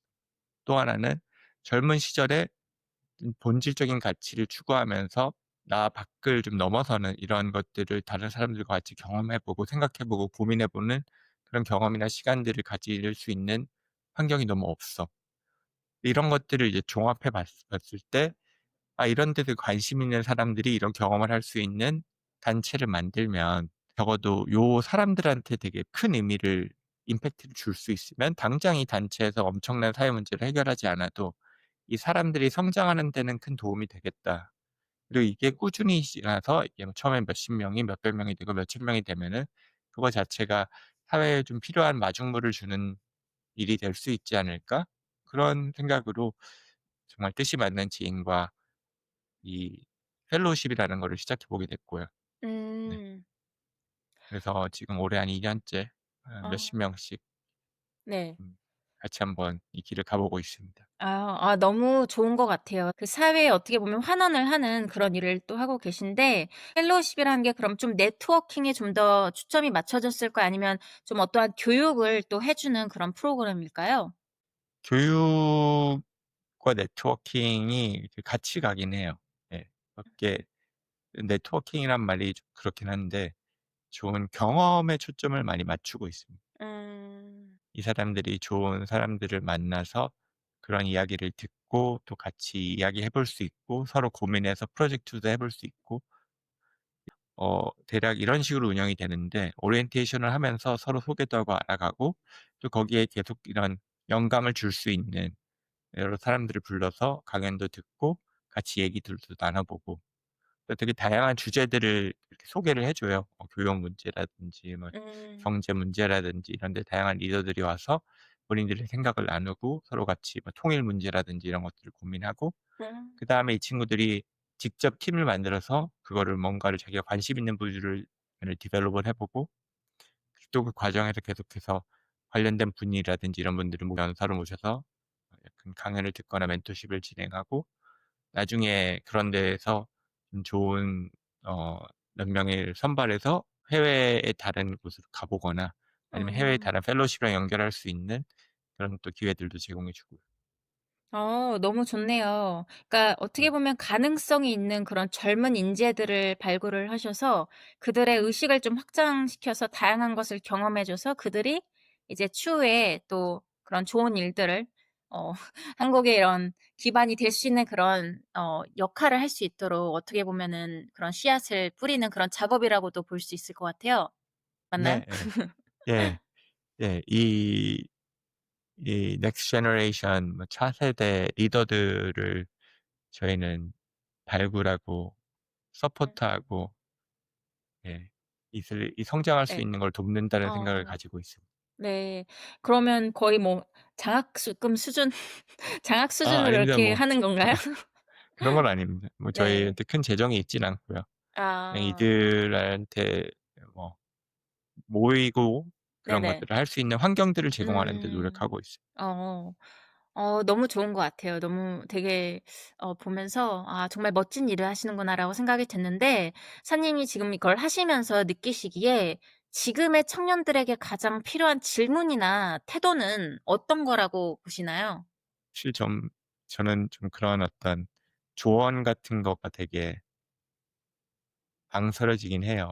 음. 왜냐하면 한국에 그런 게 너무 많아요. 음. 한국에 뭐 "이거 해야 된다. 저거 해야 된다." 너무 메시지가 많아요. 어. 저는 좀 쉬게 해 주고 싶어요. 놀게 해 주고 싶어요. 예. 예. 맞아요.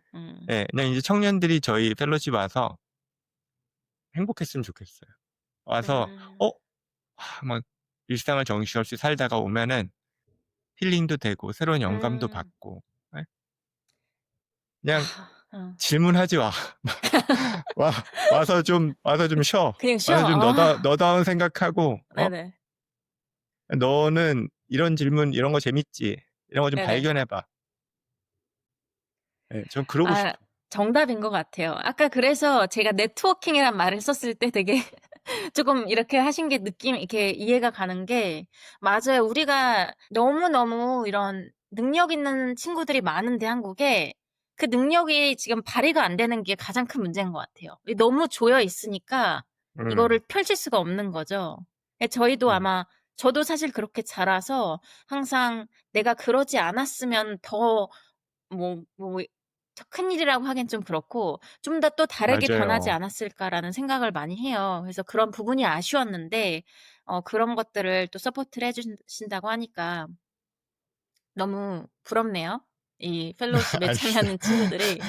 아이고, 뭐 말은 이렇게 멋있게 해도 실제로 어떤 경험들을 하고 있는지는 다, 그리고 이제 이 친구들 입장에서도 서로 같이 힘 주고받는 거고 그런 것 그쵸. 같아요. 예, 음. 저도 뭐 정신없이 제 일상을 살다가 이제 이런 단체가 있고 이런 친구들이 있으니까 같이 모여서 이런저런 얘기들을 해볼 수 있고 새롭게 한번 좀 쉬어가는, 근데 그 쉼이 너무 중요한 거죠. 음. 예. 예. 맞아요. 그런 시간을 결국 가질 수 있는 것 같아요. 네네. 그 관계가 아까도 말씀하셨지만 참 중요한 것 같고 어 방향성을 같이 보고 그런 커뮤니티 서로 힘을 줄 수 있는 그런 관계를 맞아요. 유지하면서 가는 게 가장 중요하지 않을까.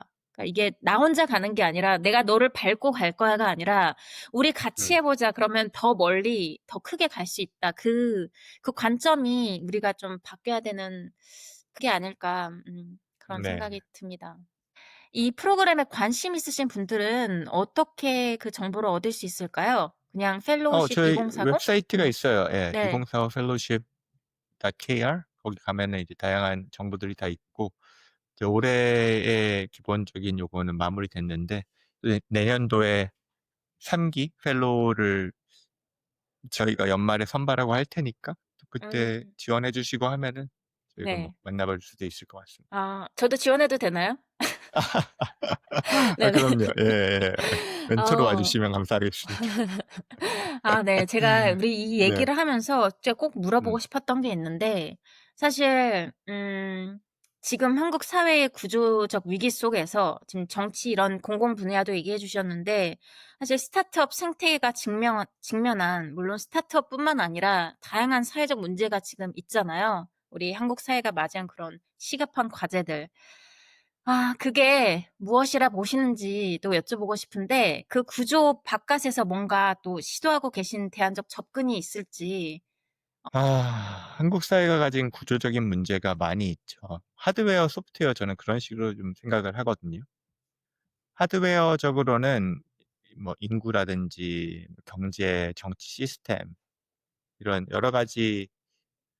근데 한국에 너무 한국만 우리는 비판하는 경향이 있는데 전 세계적으로 보면 제대로 된 나라가 별로 없다는 생각은 듭니다. 다들 어려움을 겪고 있는 것 맞아요. 예. 같아요. 한국만의 문제는 아니겠지만 한국이 또 되게 어려운 부분들도 확실히 있죠. 가장 인구로 대표되고 정치에 대해서도 계속 사회를 발목 잡는다는 여기 얘기들이 나오고 있고, 그리고 경제적으로도 우리가 계속해서 앞으로 나갈 수 있는 지금 기반을 쌓고 있는 정치랑 경제랑 힘을 합쳐서 다음 먹거리들과 이런 걸 발굴해야 되는데 시장 역동성은 계속 떨어지고 있고, 거시적인 얘기들은 사실 제가 그런 일을 하기도 했고 관심도 많아서 여러 가지 공부나 관심을 가지고 보고 있는데 한국이 가진 그런 하드웨어적인 어려움이 되게 큰 것 같아요. 음. 근데 소프트웨어적으로는 어 되게 큰 어려움도 있고 되게 큰 가능성도 있고, 소프트웨어의 큰 가능성은 요새 다들 아는 한류라든지 K컬처라든지, 한국인이 에너지도 좋고 근면하고 뭐 또 센스도 되게 있고, 저도 한국 와서 느끼는 게 정말 센스가 있어요. 너무 예쁘게 뭔가를 잘 만들어. 음. 비주얼한 것도 너무 잘하고. 문화적으로 얼마든지 이거를 리더십을 가지고 이끌어갈 수 있을 만한 여러 가지를 가지고 있어요. 근데 이제 이 어려운 부분들은 말씀 아까도 하셨지만 뭐 결국에 너무나 막 비교하게 되고 아주 물질적인 거나 이거에 대한 불안감이 너무 높고, 그런 어떤 비교와 불안이라는 데서 모두가 압박감에서 살고 있는, 그러다 보니까 진짜 이 어려운 문제를 해결하기도 어렵고 뭔가 정말 자기 본질의 그 모든 힘을 다 끄집어내서 잠재력을 있는 그대로 살아내기도 되게 어려운 그런 여러 가지 이런 소프트웨어적인 어려움도 있고 가능성도 있고, 하드웨어적으로는 물론 하드웨어적인 가능성도 있죠. 하드웨어적으로 어려움이 저는 많이 보이고 하드웨어적인 가능성도 분명히 있어요. 우리가 갖고 있는 지정학적인 어떤 이점도 있고 음. 미국과 중국 사이에서 우리가 할 수 있는 어떤 일들도 있고 뭐 여러 가지 이런 것들도 있고. 그래서 이런 어떤 복합적인 시대 환경 속에 환경이 한국이 있는 것 같고, 그런 소프트웨어적인 한국만이 가지고 있는 고유의 어떤 가능성 또 강점과 어려움 가운데 공존하고 있는 것 같고, 여기에 제가 뭐 해결책이 있느냐? 그건 되게 어려운 얘기죠. 되게 어려운 얘기인 것 같고, 저는 일단 제가 할 수 있는 거를 하고 살고 싶어요. 그래서 뭐 펠로십도 그중 하나의 음. 그런 노력이고, 지금 제가 하고 있는 일도 저는 쿠팡에서 이제 이런 일들을 하고 있는데 이런 식으로 일을 하면서 계속해서 산업을 키워내고 먹거리를 키워내는 거죠. 네, 저는 이런 하드웨어적으로 우리가 더 많은 먹거리들을 발굴하고 시스템적으로 어려운 부분들을 해결하는 것들을 계속 하고 싶고, 소프트웨어적인 부분에서도 더 잘할 수 있는 부분들을 이야기도 더 하고 저도 또 살아내려고 노력하면서 살고 싶다는 생각을 합니다. 예. 네. 좋은 말씀 감사합니다. 사님의 역할이 굉장히 크신 것 같아요. 아유, 할 수 있는 걸 하고 이렇게 너무 어렵게 생각하지 않으려고 노력하고 있어요. 네.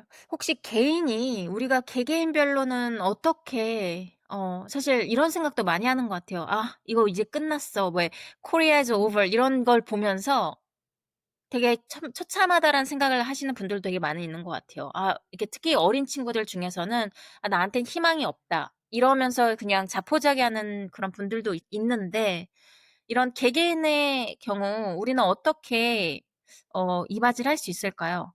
일단 그냥 제가 드는 생각은 어 저는 매크로적인 거를 되게 좋아하는 사람이거든요, 본질적으로. 네네. 그래서 정부에서 일했고, 그것도 가장 기획재정부, 거시경제정책하는 경제정책과 이런 데서 일하면서 가장 매크로한 뷰를 보려고 노력했어요. 성장률이 얼마나 되는지, 세계 경제 정세가 어떻게 되는지. 근데 그게 가장 펀더멘털하고 잘 미래를 예측할 것 같지만 또 그렇지도 않더라고요. 어떻게 보면 마이크로하게 시장에서 투자하는 사람이 당장 시장을 더 잘 보기도 해요. 이 음. 주식 뭐 이거. 어떤 면에서는 저는 헛똑똑을 좀 경계하라는 생각을 많이 하고 그런 것도 좀 말씀드리고 싶은데, 요새 정보가 너무 많다 보니까 자칫 잘못하면 내가 다 아는 것처럼 '한국은 맞아요. 정말 막 끝났다. 뭐 어떻게 됐다.' 근데 뭐 지금 뭐 트럼프 관세, 뭐 중국 막 이런 거시도 코로나를 비롯해서 우리가 예측할 수 있는 게 얼마나 되는지 그런 생각 들거든요. 뭐 기후 변화 이 정도? 그거는 뭐 좀 페어한 것 같아요. 어느 정도 예측이 되니까. 하지만 산업, 뭐 AI 이 모든 것들은 불과 몇 년 전만 해도 이렇지 않았어요. 저희는 다른 얘기하고 있었고 뭐 크립토 뭐 이런 얘기하고 있었고. 그래서 뭐가 어떻게 흘러갈지는 우리가 다 알 수 있는 영역은 아니다. 그냥 물론 어느 정도 예상을 가지고 자기의 어떤 전제나 티시스나 뭘 가지고 투자를 한다든지 자기 삶을 살아보는 거는 의미 있지만, 너무 극단적으로 생각하는 거는 저는 좀 경계하고 싶고. 그렇지만 우리 각자의 삶이기 때문에 베팅을 할 수는 있죠. 그래서 내가 '난 그렇기 때문에 이런 커리어를 갈 거야. 난 그렇기 때문에 한국에서 살기 싫고 뭐 미국에서나 어디 가서 살 거야.'라는 여러 가지 베팅은 할 수 있는 것 같아요. 그래서 그거는 개인의 영역이고 그거를 제가 어떻게 왈가왈부할 수 없는데, 어 제가 그냥 한국 사람들한테 드리고 싶은 말씀은 밖에서 한번 보는 건 되게 필요한 것 같아요, 한국에 대해서. 우리가 너무 안에서만 보다 보고 한국 언론이나 한국 유튜버나 이런 데서만 보다 보면 딱 그 시간에 하게 몰입되니까 한국을 볼 때 너무나 대단하게 보는 사람들도 되게 많이 있고, 예를 들면 제가 한양대에서 외국인 학생 대상 강의를 하고 있는데 이 친구들한테 한국은 호프, 음. 희망의 아이콘이래요. 그래서 제가 너무 놀랐어요. 저는 한국에 희망이 없어서 문제라고 생각하는데 이 사람들은 한국이 희망의 아이콘. 희망하면 한국, 호프가 한국이래요. 그래서 제가 아. "어떻게 한국이 희망이 되냐?" 그러니까 뭐 본인이 자라온 얘기, 제가 얼마나 어려운지, 한국이 이제 지금까지 온 거, 또 뭐 케이팝 이런 데서 얘기하는 자기가 정말 좋아하는 사람들에 대한 메시지, 그게 저기 얼마나 자기한테 멋있어 보이는지. 그러니까 어떻게 보면은 되게 또 아이러니한 거죠.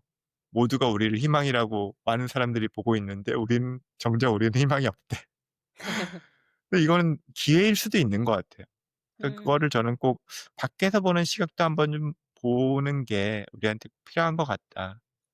그런 것들을 다 봤을 때 좀 극단적인 선택을 덜 할 수 있겠죠. 헛똑똑에 의해서 '나는 이렇기 때문에 내가 볼 땐 결국에 이렇게 되게 돼 있어. 그래서 나는 무조건 이렇게 살아야 돼.' 이런 것들은 꽤나 극단적인 생각이고 맞지 않을 확률이 꽤 높은 것 같고, 그런 얘기를 좀 해 드리고 싶고, 이제 이 바지는 요새는 저희가 다 어떤 면에서 되게 개인적인 철학과 가치관이 팽배한 시대에 살고 있잖아요.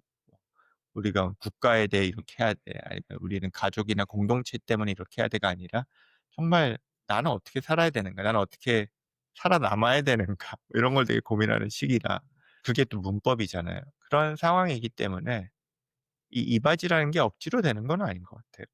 억지로 내가 꼭 '우리나라에 이바지를 해야겠다.' 이런 건 좀 아닌 것 같고, 모두가 너의 순수한 동기가 뭐야?' 이런 걸 묻고 있는 이 시대 환경에서 '나는 그냥 무조건 이바지 해야겠어.' 이러면은 불순한 의도가 있는 것 같은데 뭐 이렇게 볼 수도 있고.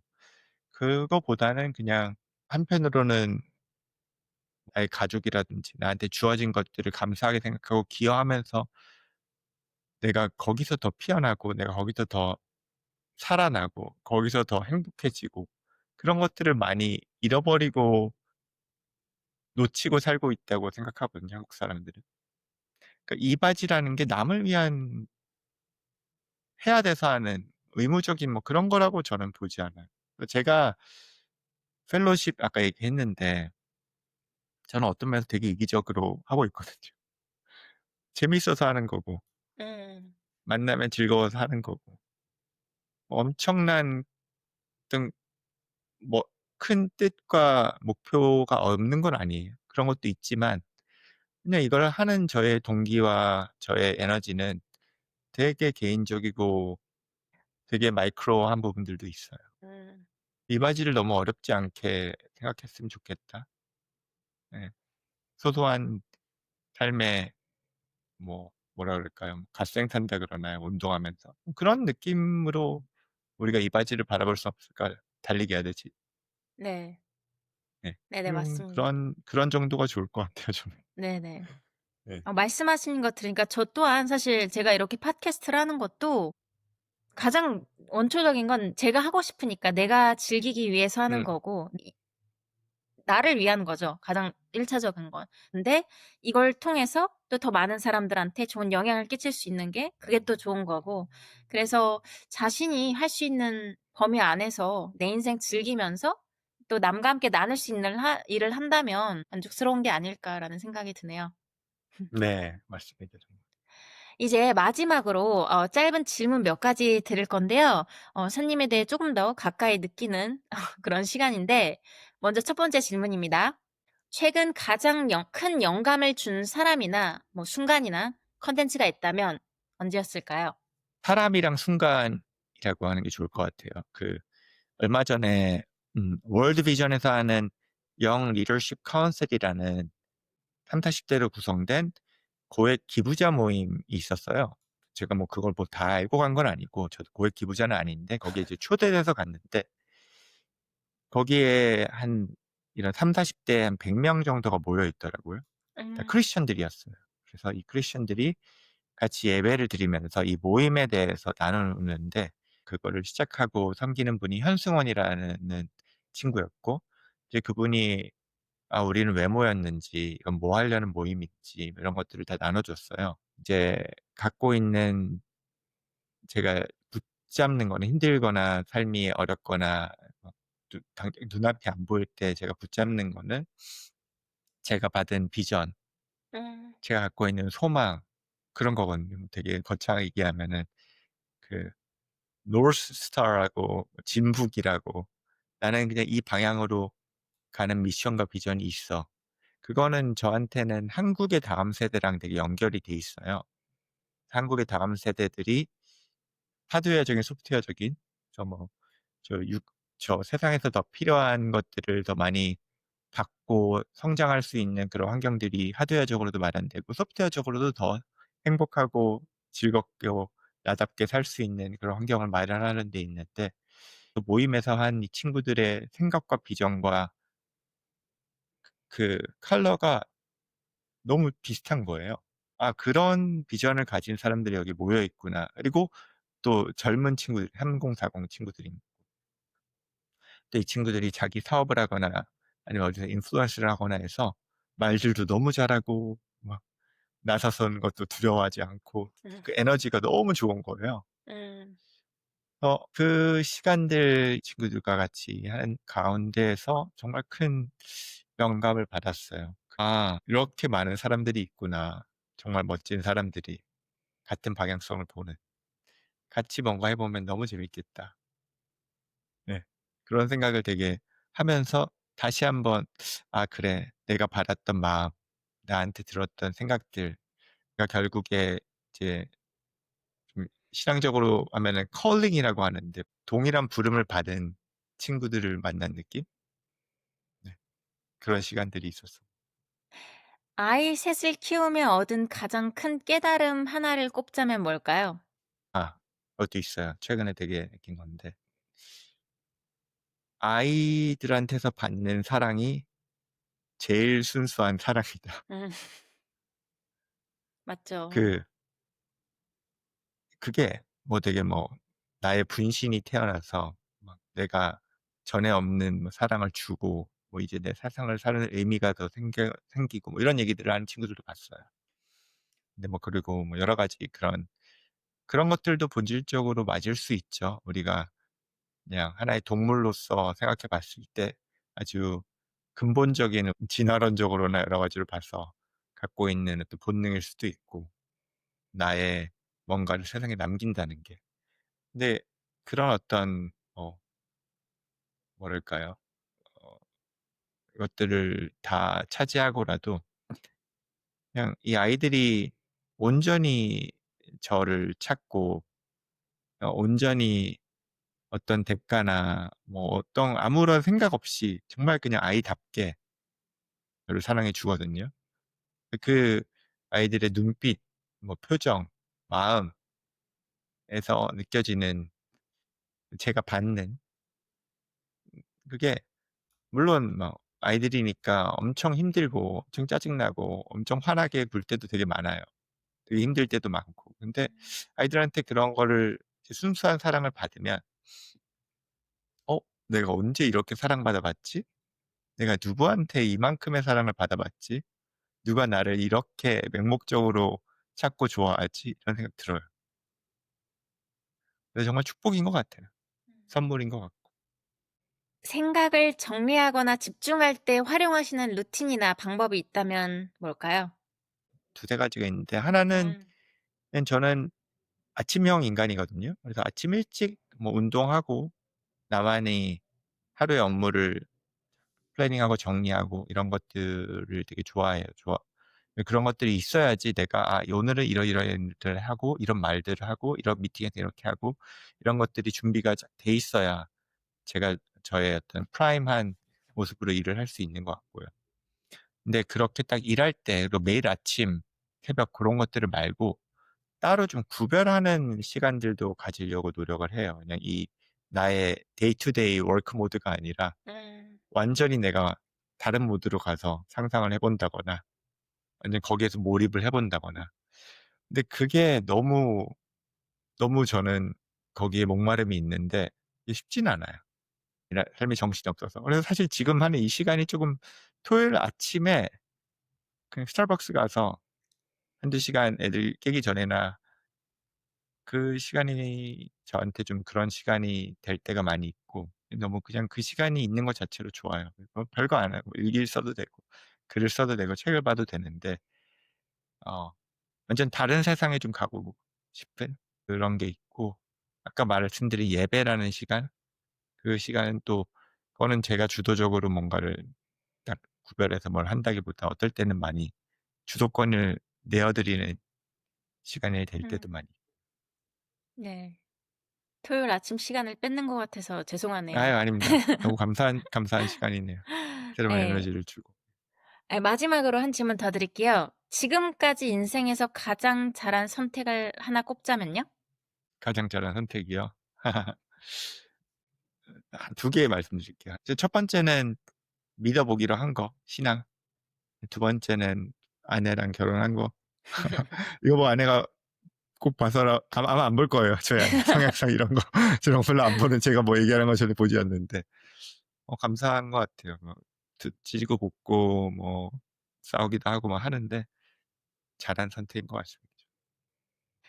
감사합니다. 공공에서 스타트업, 그리고 대기업까지 이 경계를 넘나든 선택과 실천, 그리고 다음 세대를 위한 고민까지 이 백사님의 여정을 통해 완벽한 계획보다 한 걸음의 성실함, 비교보다 나만의 질문을 지키는 태도가 삶을 이끄는 힘이라는 걸 배웠습니다. 오늘의 이야기가 각자의 삶을 조금 더 깊이 바라보고 자신만의 방향을 찾아가는 데 도움이 되었길 바랍니다. 백사님, 고운 팟캐스트에 함께 해주셔서 진심으로 감사드립니다. 아 한국에서 봬요. 감사합니다. 네.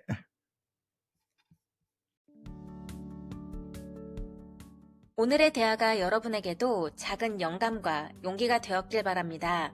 오늘 이야기에 공감하셨다면 구독과 공유로 함께 해주세요. 우리의 여정은 계속됩니다. 다음 에피소드에서도 함께 고운해요.